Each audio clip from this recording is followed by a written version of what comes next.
Hey everybody, how you doing? And welcome to episode number 77 of the John Riley Project. It is Saturday, September 14th, 2019.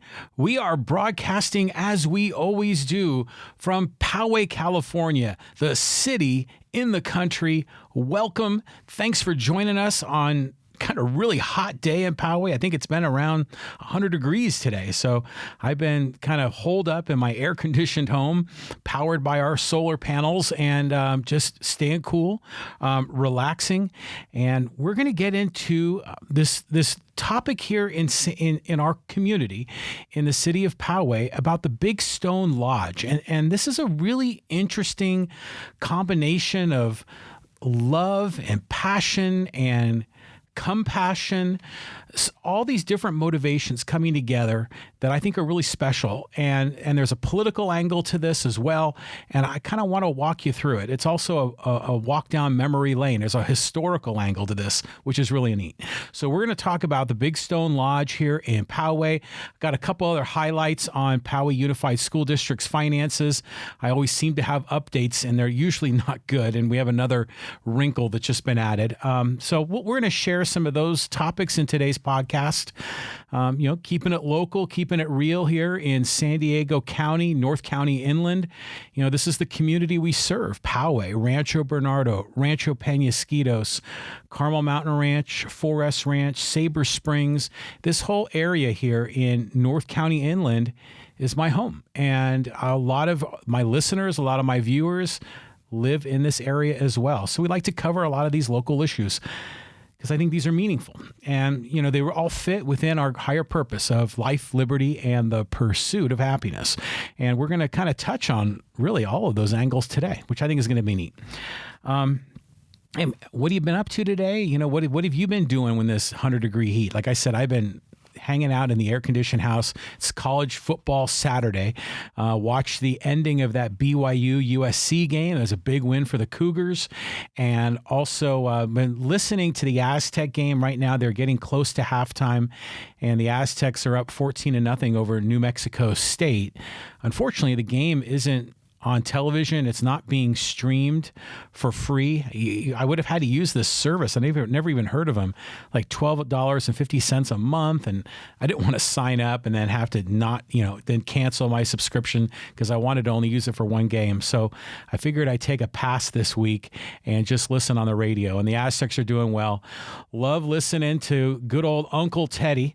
I was talking with one of my friends here in Poway, Larry Schuler, and we were talking about how great Ted Leitner is and the great things he's done in San Diego for the Padres, for the Aztecs, heck, even for the Chargers.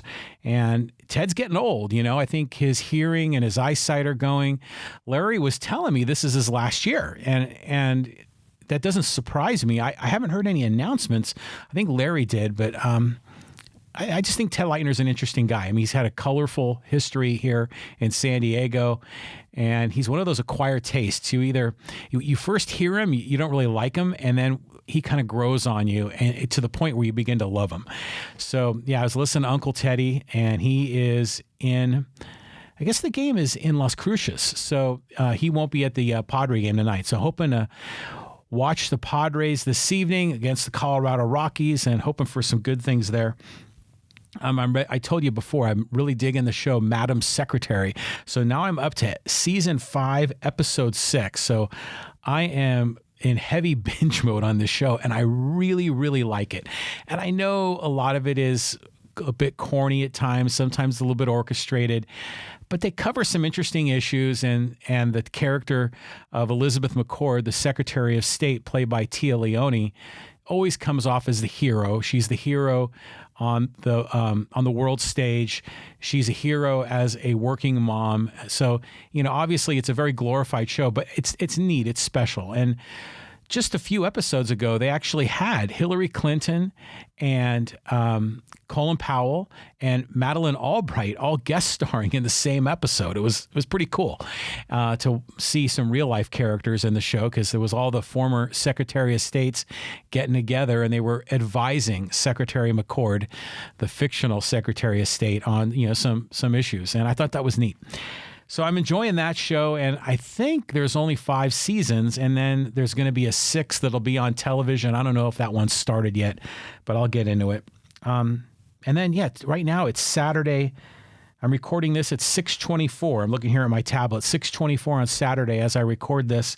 I'm leaving tomorrow morning, and I told you I'm going on this trip and going to meet my friend Jack from college. He lives in San Francisco, so we're going to meet, and we're driving up the 395, and we're going to meet in the town of Ridgecrest, and then which is north of Mammoth, if I recall, and then we're going to go off on a dirt road over to the town of Bodie, which is this old mining town, ghost town, which is going to be great. So I'm hoping to get some video there, and I'll share that in the John Riley Project Insiders group, which is that special closed Facebook group that you're invited to join us there. We have some interesting conversations and some bonus video content that I like to put there.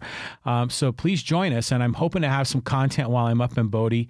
And then we're going to work our way up to Reno.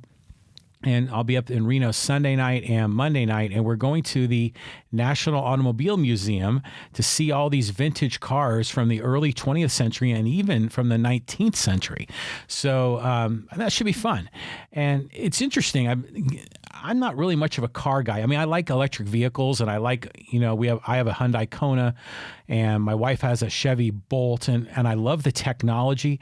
But I've never really been a car guy, and my friend Jack, definitely a car guy. Pete Neild, who's been on this podcast multiple times, he's a car guy. In fact, he's driving his Corvette Calypso right now up to Laguna Seca for the big race up there. He's a big car guy, and so I've been enjoying this. For my friend Jack and my friend Pete, cars are their pursuit of happiness. And so I'm enjoying the ride with them. Normally, I would never have gotten into some of these car events. I mean, I went to the Long Beach Grand Prix with Pete, and I had a great time. And my friend Jack wanted to go to this museum in Reno, and I said, hey, I'll go with you.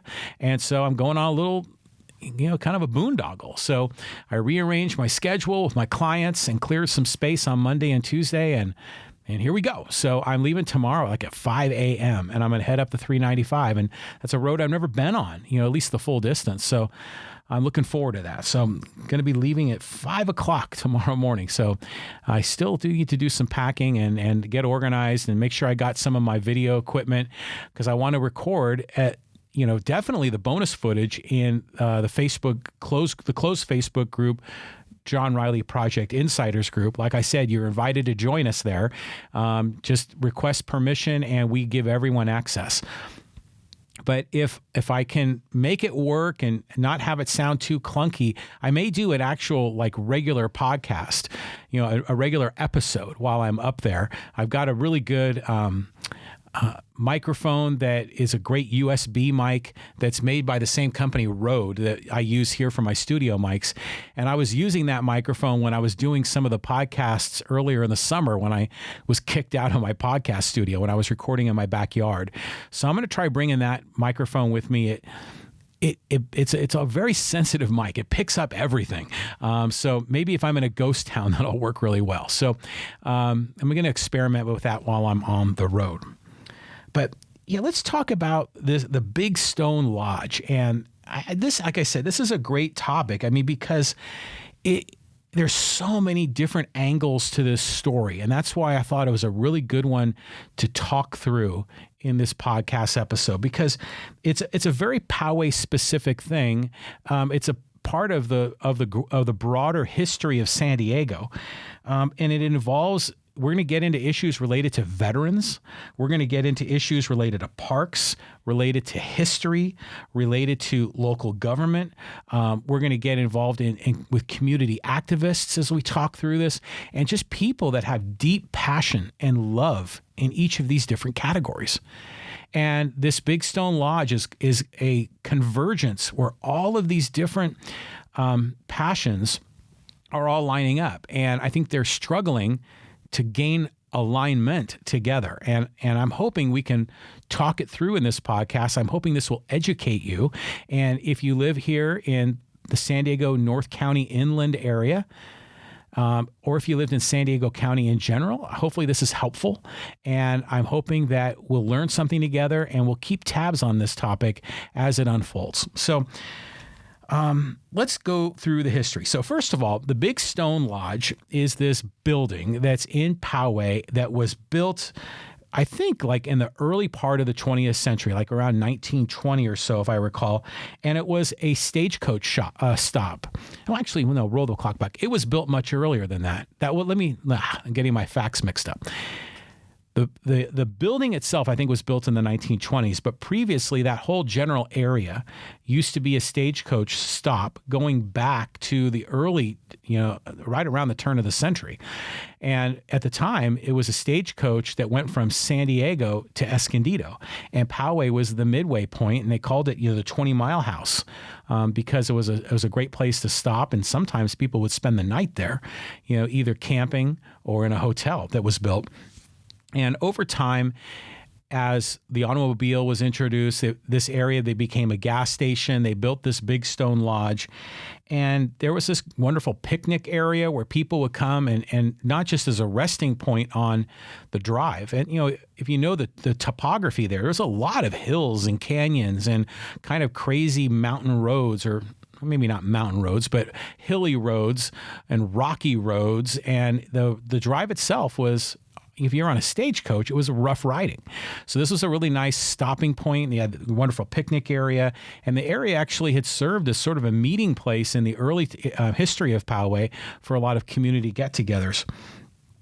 And over time, it was a bar, it was a restaurant. I think a church used it at some time. And they called it the Big Stone Lodge because it was built with these huge rocks. So rather than a house being built with wood or with a lot of lumber, this was built by getting these gigantic boulders that are probably 4 feet, 6 feet wide, and they somehow trucked them into the area and used some concrete or plaster and kind of patched them together. And then they built those as the walls and the fence area. And there's actually a collection of homes there that are documented. And I'm going to give huge shout out to Jessica Johnson. Remember, she came on the podcast here a couple of months ago sharing her book, Abandoned San Diego. She has a great website called Hidden San Diego that shows all of these secret, special, historical places, artistic places in San Diego. And she has a whole page documented this, and I'll include that in the show notes. And Jessica documented it. And, there's like 6 or 7, I think, houses along this stretch of road. And I mean, heck, the Big Stone Lodge really turned into like a country and western bar. It was like a honky tonk. It was rowdy. And then near the end of its existence, it was even owned for some time by Randy Jones, the former Cy Young Award pitcher for the San Diego Padres. So he used to live in Poway. He bought it for a while. I know he was working his barbecue business, and I think he owned it for some time. But it's interesting how it's evolved over time. And in the early 90s, the city of Poway, was going through this huge growth movement, and kind of in that general area, right off of Pomerado Road, there was an effort to build new housing. And when that housing was put in, and it's reasonably upscale homes, as those people moved in, and they were a very short distance from this Big Stone Lodge, well, the fact that it was a rowdy, honky-tonk country western bar, it made a lot of noise. Those people complained, and eventually it got shut down. So it's a very interesting story, with this particular location, because it has such historical significance. And I mean, I even visited there once in the early 1990s, and just to check it out, because everyone was talking about it, how it was this really popular place. And sure enough, man, you go there, and there was live country music. And if you weren't wearing, some cowboy boots and weren't ready to, do the two-step or something, you were a bit out of place. It was definitely part of the Poway culture, the city and the country, that cowboy vibe. It was definitely big there. But it didn't last. It closed down in the early 1990s. And a lot of it was because the building itself over time had just eroded and degraded. Eventually, what had happened is, the city ended up buying the land and then fenced it off. And so it's been dormant now for 16 years. So if you go to my closed Facebook group, the John Riley Project Insiders Group, again, you're invited to join. You have to request permission. I give everyone permission to join us. But in there, I did a video of this site. And it's like about a 5-minute video. I was down there. I was walking around and just checking it out because it had come up recently in some of our conversations here in Poway. And I really wanted to take a look and I wanted to share it with everybody here. And so it's a really neat place because, Poway is now, the country part of Poway over time is becoming less and less. And it's now really a suburban community, in some cases a high-end suburban community here in San Diego County. But you go back down this street and it's on what's called Old Pomerado Road, which used to be the Pomerado Road until they built a faster thoroughfare parallel to it. I'm not sure when that actually went up, but this Old Pomerado Road is this little road tucked off onto the side of Pomerado Road, just south of Poway Road.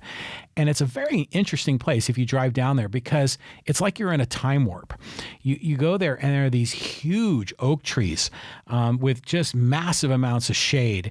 And it feels like something like when I was a kid and I was going out to the country. It felt very different than this sort of suburban lifestyle that many of us in Poway, live, what we experience today. And the road itself is like a little bit rocky, a little bit clumsy. There's some older homes that are out there. There are these stone homes. And you'll see the big stone lodge there. And then actually right next to it, there's other stone homes. They've been refurbished and they're really nice. In fact, one of them is a pond store that sells all the accessories for people that have ponds in their home.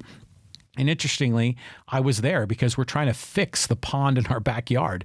And I was over there talking to them, and it was wild because they used to be on Midland Road in another sort of old western part of Poway, and now they moved over to the Big Stone Lodge area. But it's a neat spot. And when I went there, like I said, the building itself was fenced off and it's been neglected, and it really is unlikely to ever be refurbished, remodeled. It's in a very bad state of affair. It probably is a fire hazard. It's probably risky, and it's probably going to need to come down in some form at some time. And so this is what's going on right now. Is there's now talk to kind of begin to accelerate the process of tearing it down. And that's creating all of these different factions in our community to react.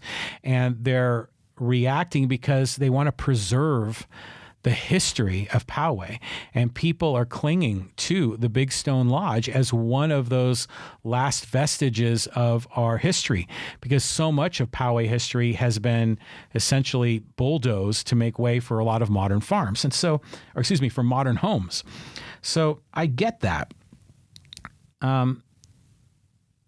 But what's happening now is the city of Poway is trying to find a place for a veterans housing community for low-income veterans. And this has been sort of a political football that's being bounced around. And so right now they are targeting that location where the Big Stone Lodge is. And that's why part of the reason when the city bought the land, they said originally they bought it to be a sort of a passive park. And if you go to that area, that sort of makes sense because it's in a flood zone. If you were to build on that land, you'd probably have to do a tremendous amount of grading, which would be expensive to raise the level of land so it can be above, essentially the water level if there is a heavy flood, because that area is really where there's a creek that runs through that property. So what had happened is that the city of Poway purchased the land, and then they recently sold it to the Poway Housing Authority for $845,000. And the city used that money. They're earmarking it, and they're building that new Mickey Cafagna Community Center. And that's what they're using that for, which, by the way, that's a whole other political football. And there's people on pros and cons on that project as well. But it's interesting is there's been, a lot of people in town have been challenging the technicalities of how this site and the money is being moved around and who's selling it to who. And that's, I'm not going to go into the weeds on that in this podcast. Frankly, a lot of that I don't fully understand. But what I do know is that the city now wants to implement a demolition at that site to clear that space. And they're pushing forward an exception to doing a traditional environmental impact report. I think because they know that if they do a full EIR on that site, they're likely going to discover some things, maybe archaeological digs, which is common in these sections of Poway.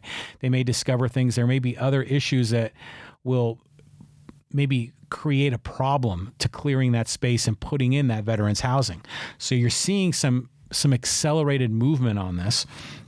And there are people like, and I've talked about this lady before. Her name is Cruse, and she is a very outspoken community activist here in Poway. And I think to a great degree gets a lot of respect from people in Poway. They may not always agree with her, but they definitely respect the way she goes about her business. And she's relentless. She'll go and get the information. She'll hold city council members to account on a lot of issues, which I think is very healthy.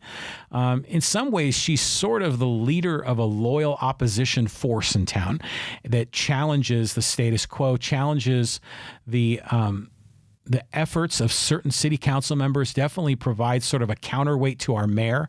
And it's interesting how if you follow her and listen to some of the things that she puts forward, she'll go way back in history, pull up documents, and again, challenge the city council on what's legal and what's not. So it's fascinating to see how this plays out. And that's part of this, what this story is so interesting is because these are people that love their city. The community, I've spoken about this Facebook group called South and North Poway Votes.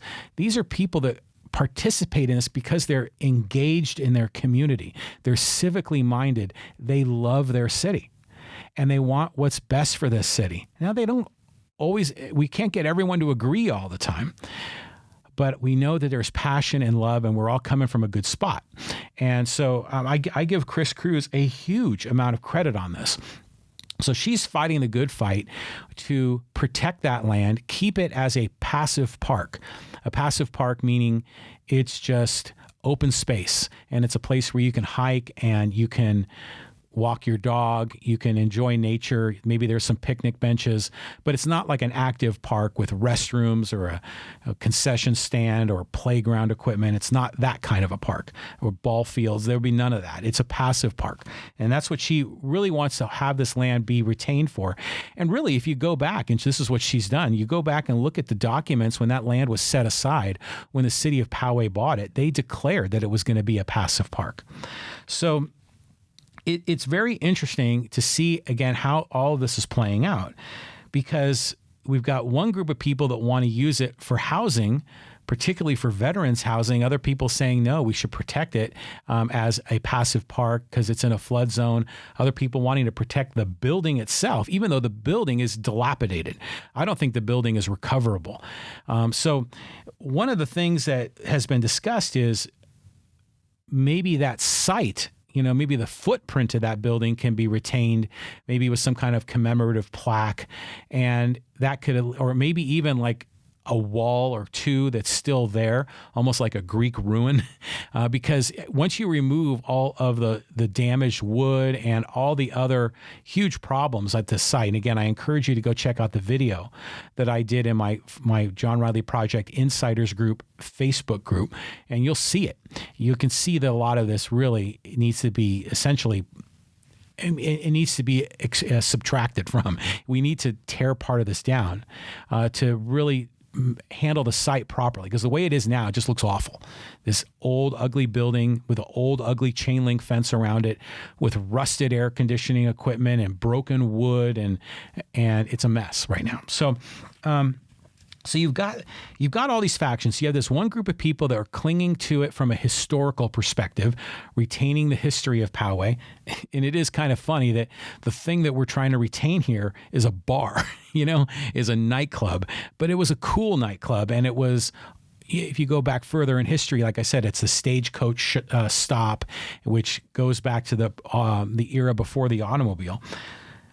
But this area, again, there's another faction that want to maintain it as a passive park. And not only is it a flood zone, but there's actually a trailhead there. So that kind of plays into that argument for a passive park. Now, the Mayor Steve Vaus, and others on the city council are targeting this as a low-income housing for veterans. And first of all, you're thinking, okay, how do you build housing in a flood zone? Now, I'm sure there are probably some engineers that know how to essentially grade the land and optimize it for housing. But if they did that, they're going to likely destroy a lot of the habitat there, including these amazing old oak trees that are so beautiful. So you wonder how much that housing, if they put it there, how disruptive it would be. And according to the people I've talked to, trying to find a compromise of maintaining the historical site and building housing around it may not work because there's a creek that runs through the land. The parcel isn't that big. So what can really be done? Now, the veterans housing piece of this is another interesting angle. And there's a history to that. So here in Poway, we have a very active veterans citizenry.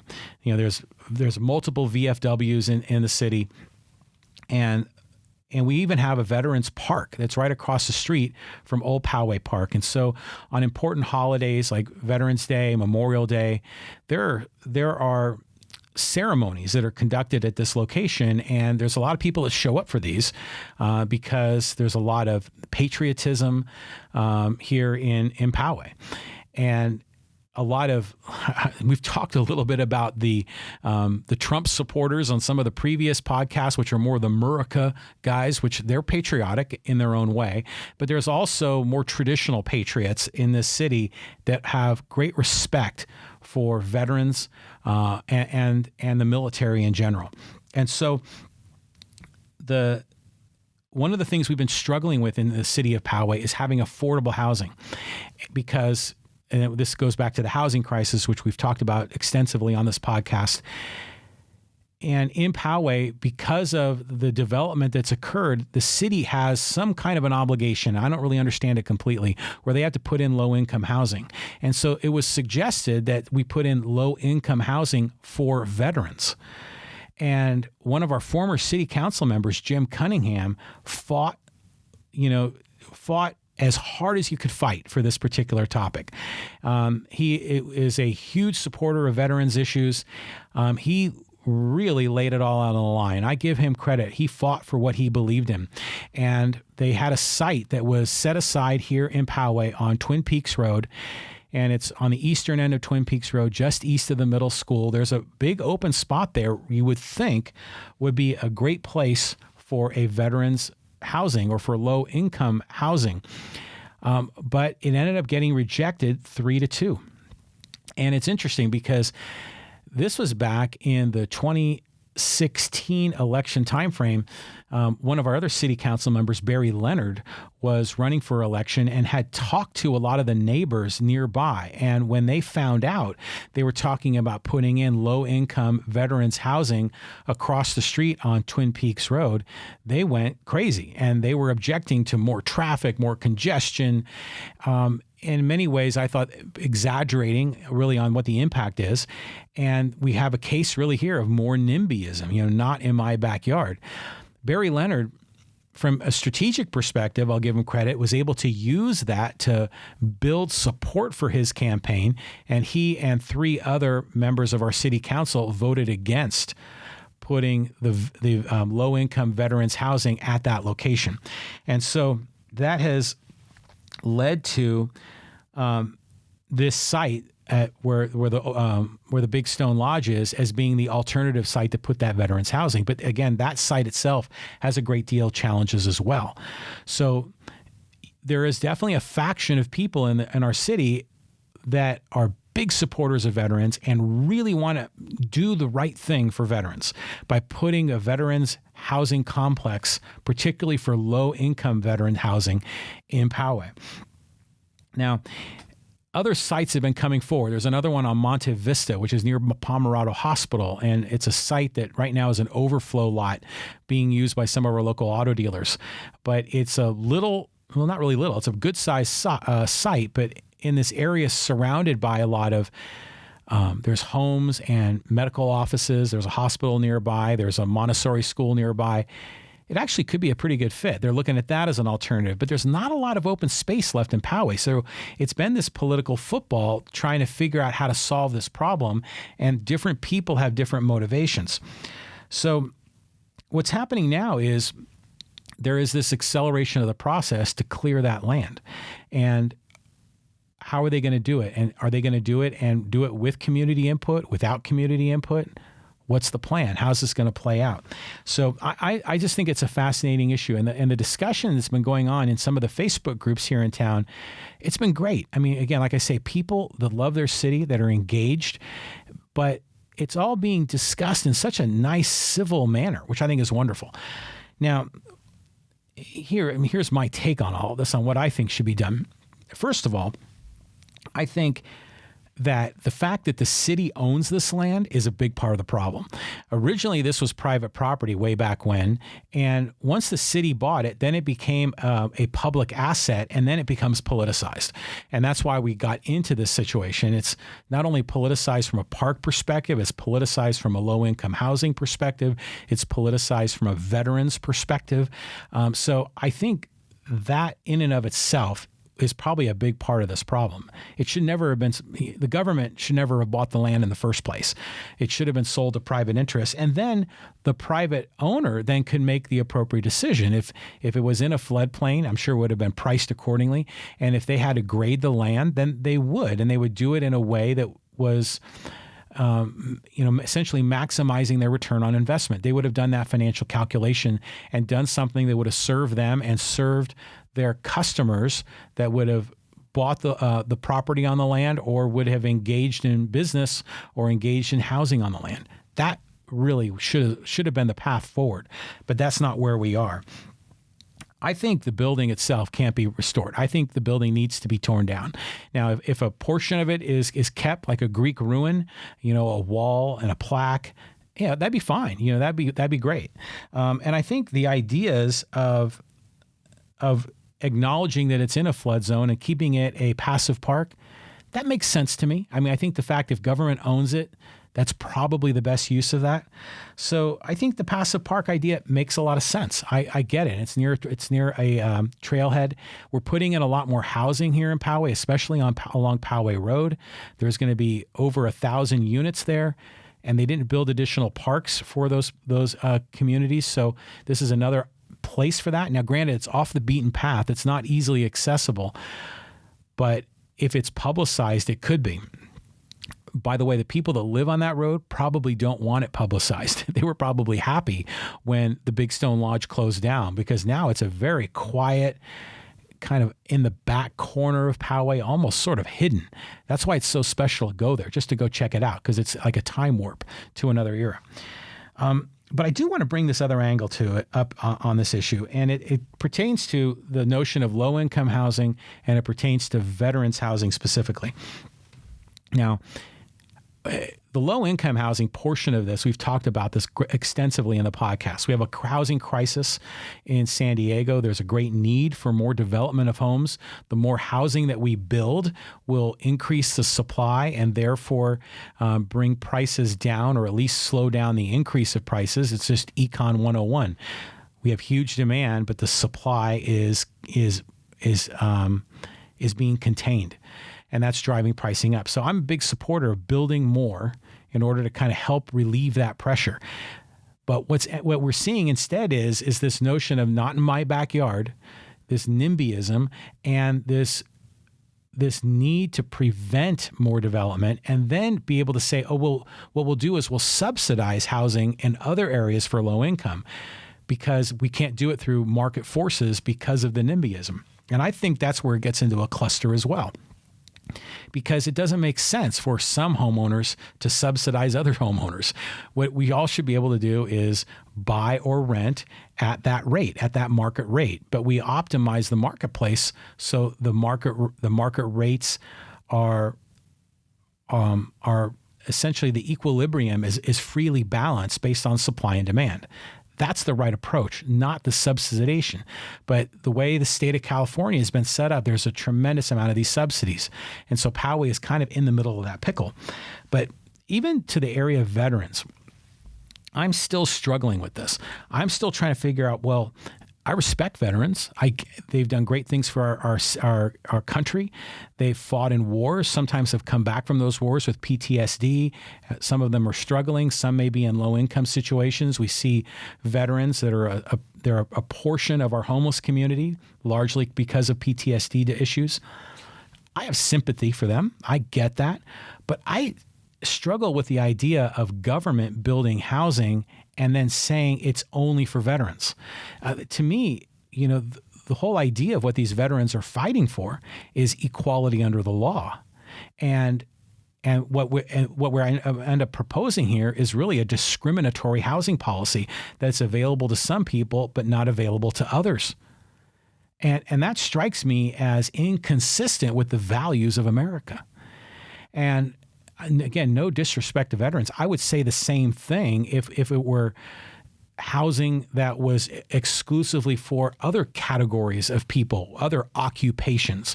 Like, for example, if they wanted to build housing for teachers, because everyone has sympathy for teachers. People want teachers to make more money. Teachers struggle to be able to buy homes in the communities where they teach. I understand that, the economic model of that, but I wouldn't want the government to build homes just for teachers. Certainly, I wouldn't want the government to build homes where teachers are given priority, that the playing field is tilted in their favor.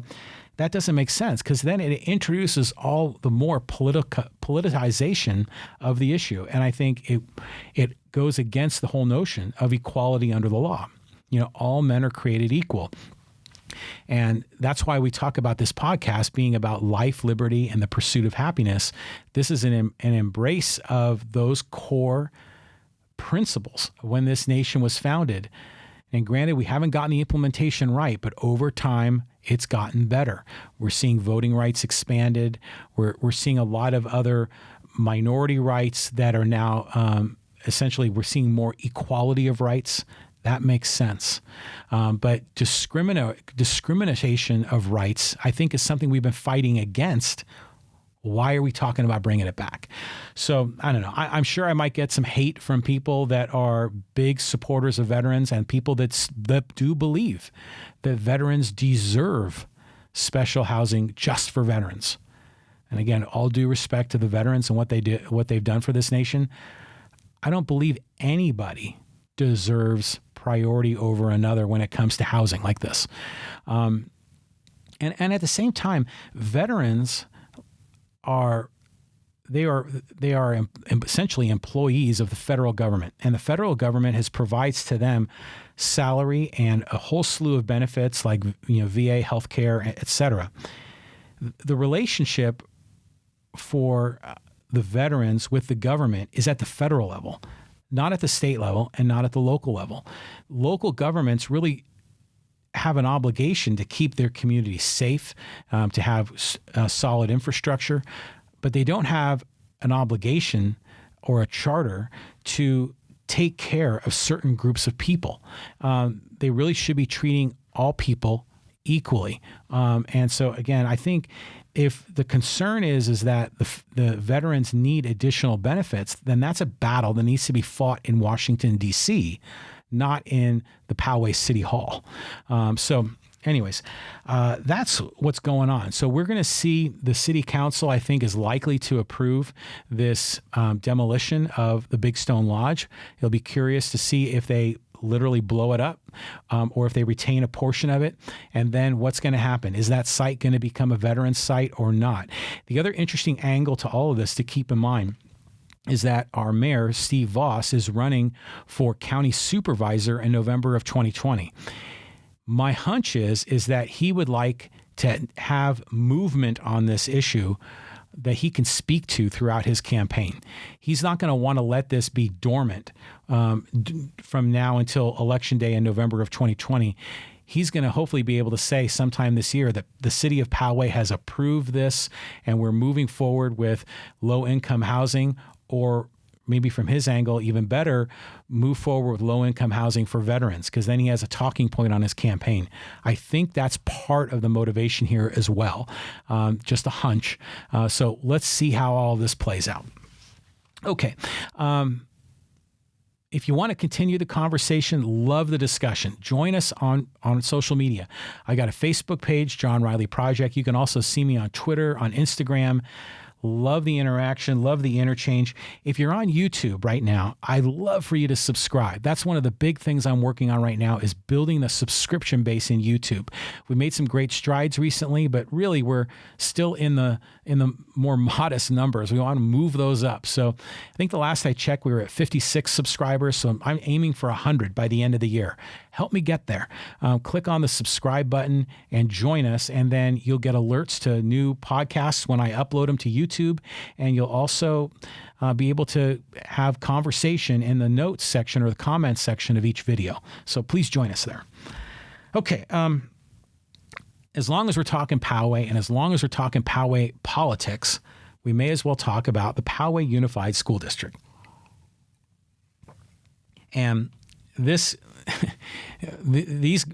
organization, this political entity, is a common topic that I talk about for a number of reasons. So my children went to school here in Poway, and they were they both have graduated from Poway High School, and so we have a vested interest in our community. I was a candidate for Poway School Board in 2014, came up a little short, lost by just 1%. Still have passion, still have interest. I chaired the Citizen Budget Review Committee for the Poway Unified School District. And so I pay attention to their finances. And to me, I'm continuously blown away by how poorly they manage things, because never mind that our history has the $1 billion bond, which was a disgrace and had us in the national news, and our superintendent was fired for stealing money that was intended to be used to educate children, and there's been all sorts of other financial malfeasance, no bid contracts, and a lot of other things that really, in my opinion, are just absolutely immoral, shameful. And we're still seeing a lot of this irresponsibility continuing. They're in a structural deficit right now.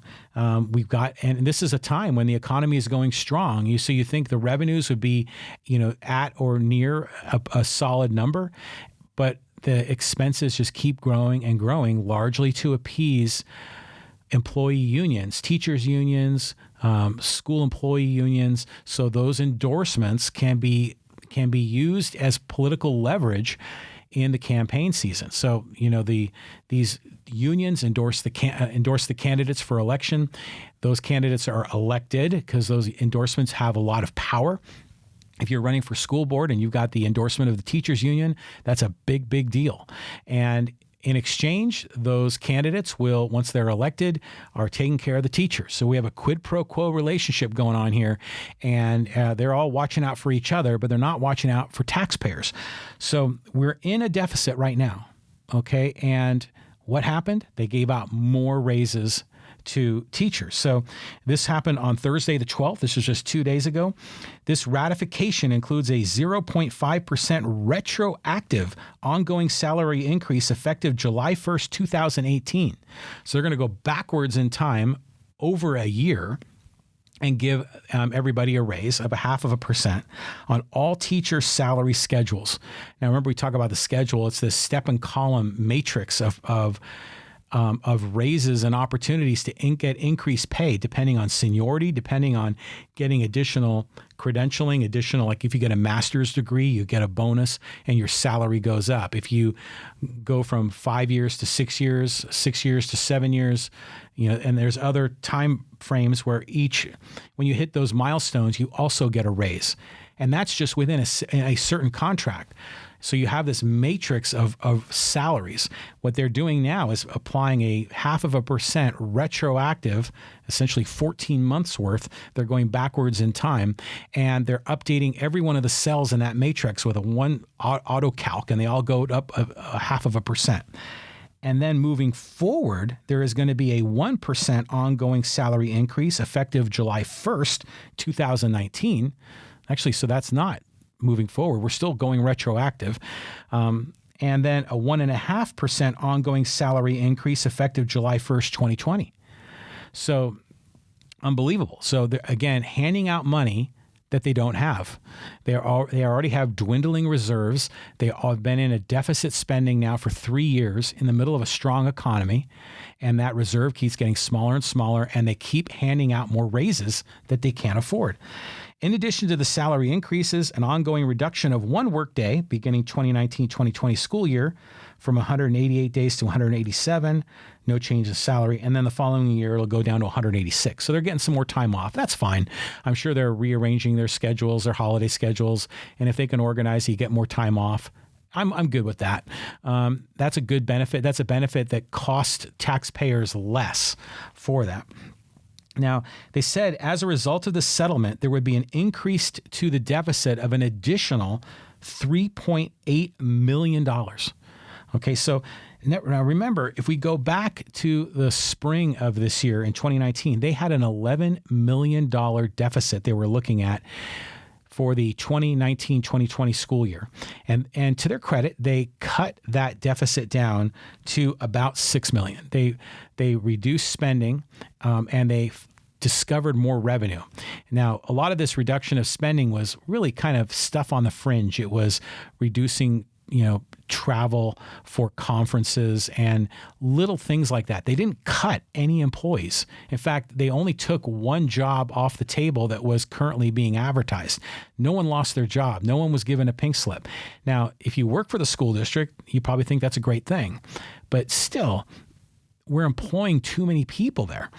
So we've already got a $6 million deficit, and then we just added $3.8 million to it by virtue of this raise. And keep in mind, that's $3.8 million this year. It's going to keep continuing year after year. It's not a one-time expense. It's an ongoing recurring expense that's going to create more and more challenges. And it's also going to have an impact on the pension, because the salary amount is what drives the algorithm to determine the pension. So that is going to be even higher as well. So it's creating a bigger and bigger financial burden.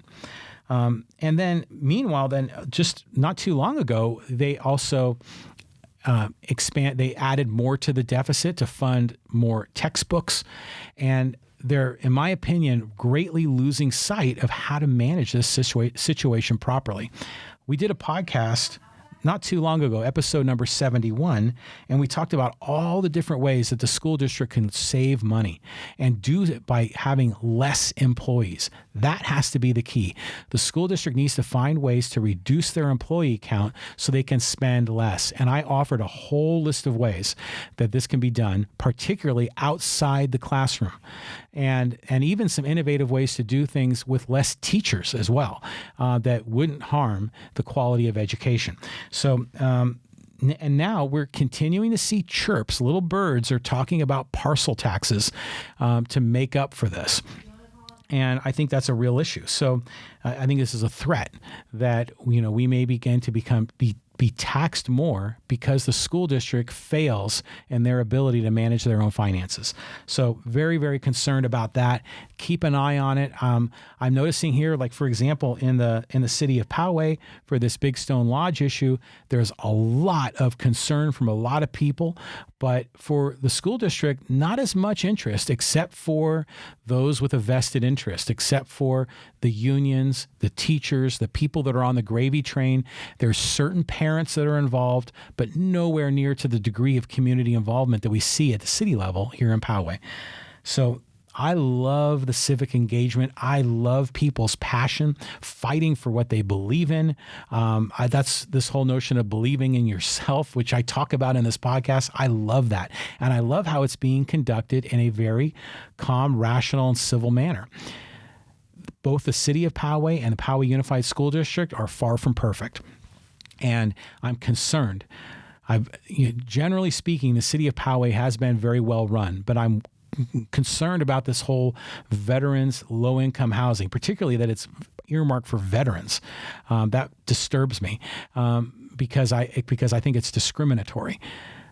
But from the school district perspective, the disturbance is like a factor of 20 higher because of this constant, ongoing malfeasance, irresponsibility, and just inability to manage the store properly. So keep an eye on it. And God forbid if we run into a recession that's going to be coming in the next year or two, and those revenues decline rapidly at Poway Unified, they're going to hit a wall, and it's going to be Armageddon over there. There's going to be some serious problems that are going to happen if we go into a recession, because right now we're in a relatively strong economy, and still they're running into deficits, and it's a serious problem. Okay, moving on.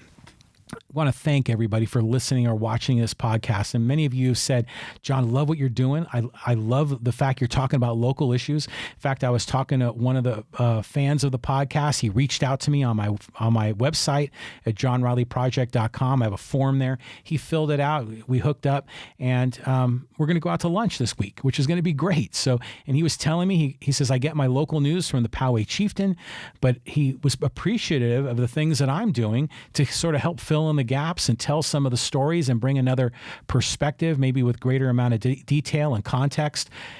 And I was really appreciative of that. And I'm thankful that we're able to make this a community forum. I love that. And if you want to see more of this, if you want to encourage more of this, I invite you just to share this with a friend. Share an episode. I post them all on Facebook. Share them on your page. Forward it to a friend through Messenger. Grab a link and text it to somebody. I post all the episodes on Twitter as well, so you can do a retweet there. Share the love, and I would really appreciate it. If you really like this podcast and if you think we deserve it, go on to iTunes and leave a review. Leave a 5-star review if you think we deserve it. You can also write a sentence or 2 or 3 and just let people know what you think of the podcast, and be absolutely candid. Tell them what you like, tell them what you don't like, and put it out there. That helps. That builds credibility for the podcast. So your support would be so great. And then obviously, if you're on YouTube now, please subscribe.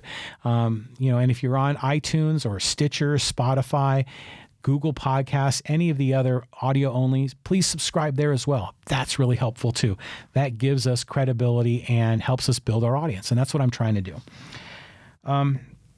I found this great quote. I always have a quote at the end of the episodes, and this is from Gary Oldman. And Gary Oldman is a great actor. He's British, played in so many roles. And I think the one that I remembered most recently is he played Sirius Black on the Harry Potter movies. So did a great job. And he said, it's a shame about California, and particularly about Los Angeles, where they've demolished so many landmarks. It's a bit of a disease there, where if anything is over 30 years old, they sort of knock it down and replace it. And that's true here in Poway too. So that's why I'm hoping that they're able to preserve some of the Big Stone Lodge, commemorate it in whatever way you can, in a way that makes sense for that space. And let's find a way to make that space workable and usable for our community. Right now, that space is not usable. That space is ugly. It's a hazard. It needs to be cleansed. And we need to use that space in different ways. And I'm hopeful our city leaders and the community activists here in Poway come together and come up with a great solution. This is John Riley. This is episode number 77. Thanks for joining us. I really appreciate it, and we'll be back again. We'll see you later, folks. Bye-bye.